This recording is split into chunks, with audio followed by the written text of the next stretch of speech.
భారతీయులందరూ ప్రత్యేకించి హిందువులందరూ ఏకమయ్యేటువంటి ఒక తరుణాన్ని ప్రపంచం అంతా కోరుకుంటున్నటువంటి సందర్భం ఇది.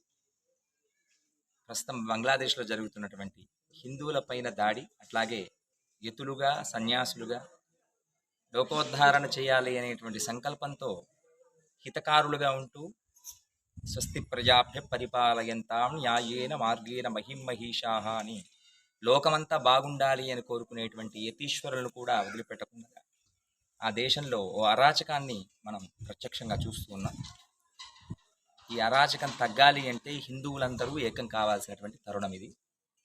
ప్రపంచవ్యాప్తంగా ఉండేటువంటి హిందువులందరూ కూడా హిందూ ఐక్య వేదిక ద్వారా ఒకటవుతూ 4వ తారీఖున జరిగేటువంటి నిరసన యాత్ర, నిరసన ర్యాలీలో అందరూ పాల్గొనవలసిందిగా మీ అందరికి కూడా ఆహ్వానం పలుకుతూ ఉన్నాం, పిలుపునిస్తున్నాం.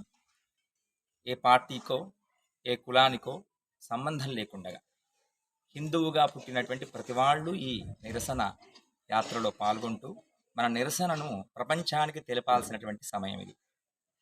లోకమంతా బాగుండాలని కోరుకునేటువంటి వేద ధర్మాన్ని నమ్మినటువంటి హైందవ జాతి ప్రపంచంలో ఎక్కడ ఏ ఇబ్బంది జరిగినా బాగుండాలని కోరుకునే ఈ హైందవ జాతి ప్రస్తుతానికి ఒక రకమైనటువంటి మానవతా రహితమైనటువంటి దేశంలో మానవతావాదులుగా బతకాలని చెబుతున్నటువంటి వాళ్ళను సైతం ఇబ్బంది పెడుతున్నటువంటి తరుణంలో మనందరం ఐక్యమై ఏకమై వసుదైక కుటుంబంగా ఈ లోకాన్ని కీర్తించాలి అని కోరుకునేటువంటి హైందవ జాతి పట్ల విశ్వాసం, భక్తి, శ్రద్ధ కలిగిన వాళ్ళందరూ కూడా ఈ హిందూ ఐక్య వేదిక ద్వారా ఏకమవుతూ 4వ తారీఖున ప్రపంచవ్యాప్తంగా జరుగుతున్నటువంటి ఈ ర్యాలీలో అందరూ పాల్గొనండి. 4వ తారీఖు ఉదయం 11 గంటలకు మన సంగారెడ్డి ప్రాంతంలో, సంగారెడ్డి పట్టణంలో ఉండేటువంటి ఐబీ నుండి మొదలుకొని కొత్త బస్టాండ్ దగ్గర నుంచి మరలా కలెక్టరేట్ వరకు ఈ యాత్ర కొనసాగుతుంది. హిందువులందరూ చిన్న పెద్ద ముసలి ముతక ఏమి తేడాలు ఉండకూడదు.